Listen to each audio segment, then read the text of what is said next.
Le mur de cette maison de Nersac a dû être cassé pour permettre l'infiltration du GIGN au petit matin, dans le viseur des forces de l'ordre. Un trafic de stupéfiants qui pourrissait la vie de la commune, à quelques mètres d'une école maternelle. Je suis beaucoup interpellée par les Nersacais, les Nersacaises. Il y en a qui ont appris, qui ne savaient pas, et d'autres qui m'ont dit enfin, enfin. Voilà, donc un grand soulagement. Simultanément, à Angoulême, c'est le camp des Alliés qui est investi dès l'aube par le RAID et la police nationale. Cet objectif avait déjà été travaillé et pris en compte par la brigade des stupéfiants de la DDSP de la Charente il y a 1 an. Ce dossier avait dû être stoppé à cause de la Covid qui avait un peu perturbé les trafiquants qui s'étaient mis au vert et il a repris il y a quelques mois.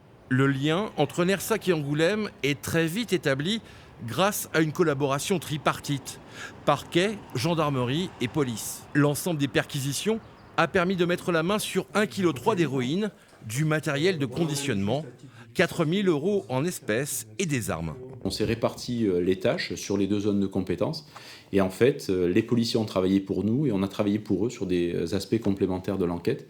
Ce qui fait que très vite, on a identifié les auteurs et formalisé les infractions. Un délai d'enquête aussi court, c'est assez exceptionnel. L'objectif de cette opération est de mettre un frein à une particularité charentaise, le trafic d'héroïne. Un stupéfiant dont la prédominance s'explique peut-être par la proximité de la Nationale 10 et des prix qui s'approchent de ceux du cannabis. Ce qui est certain, c'est que dans le département, notamment, cette marchandise, ce stupéfiant, se vend entre guillemets très peu cher pour le produit et du coup attire un public qui spontanément n'irait pas vers lui.